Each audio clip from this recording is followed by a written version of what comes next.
What's up, book nerds? I got All the Fiends of Hell by Adam L. G. Nevill. This is a decent horror book.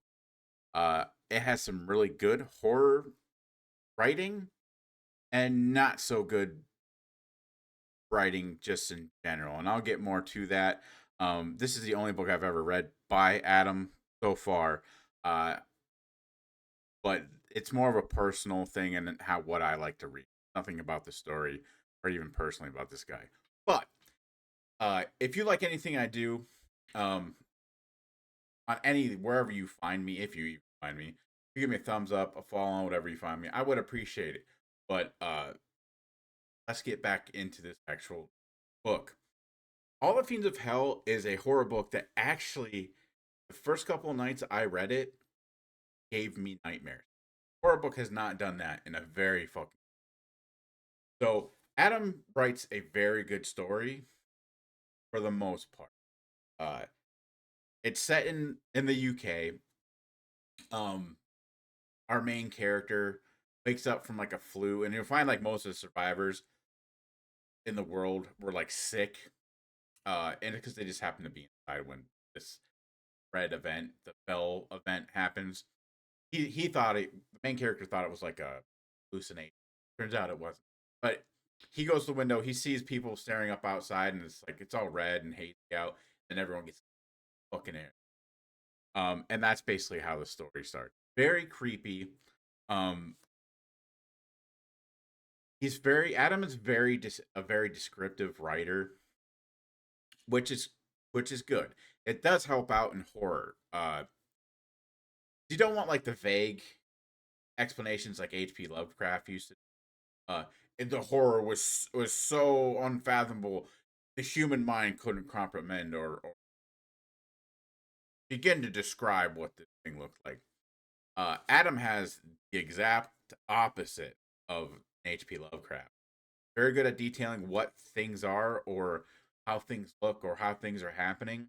The only problem with, and it might have just been in this book, is he he he details things more than once.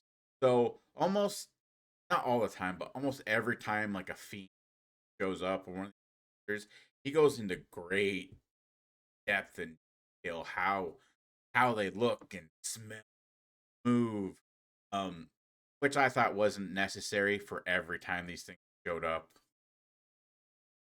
Uh, which they show up semi often. Because at one point, part of the horror is this the main character and this kid trying to find the kid's sister, and some other shit goes on. Um, it almost kind of takes like that Walking Dead vibe of well, the zombies stop being problem and other humans are the problem. And this is like, well, the monsters take a side seat, not a back seat at all, but they take a side seat where they're really not the big problem. It's surviving, not only them, but like just finding food. Uh, Main character and one of the kids is like injured pretty bad, so they're just trying to like make it through. Um, there's a lot of like lost hope, at least with the main character. Um, just real bleak. I mean, I don't know if I could have stayed positive during any of this, but uh yeah, the characters were fucking great. Even like the one asshole character. Actually, you read this book or you have read this book. It doesn't take long to figure out who the fuck that is. But yeah, they were great. It's actually a pretty good book. I ended up rating this like a 3.25 on everything that like on Fable and on Storygraph. It's a good book, but once again, this is just a personal preference of mine. Like I just felt he was redundant with his descriptions. 'Cause, yeah, okay, it's the same fiend from before. You don't need to go in the great depth of how it looks and makes them smell and how it's crawling. Every time he does that, it's almost similar each time. Now, but it's cool when there's a new fiend that shows up. Um, yeah, because you want to know what it looks like and how it moves. That other shit. Uh, But yeah, I would recommend this book. I couldn't give it a higher rating than what I gave it. Uh, and then the not even the ending, but like you get no real answer of what the fuck these things or what even happened at the beginning of the. Once again, vagueness can add to horror, but sometimes not explaining anything. Just I think it makes the ending fall flat. Like, okay, there's these things. This shit happened. You have no idea how or why these things happen. Maybe in real life that's really what would happen, but we're reading a book for entertainment purposes. I think even if it's just a nugget of something, like see, people have speculated that it's possibly aliens and not just like some hell fucking dimension thing opening up and laying waste to the earth. But no real explanation of what happens. It's still scary. It's still fucking creepy. But yeah, I kind of like this book. Uh, above average, obviously, if I gave it a 3.25. But yeah, if you love horror, definitely pick this book up.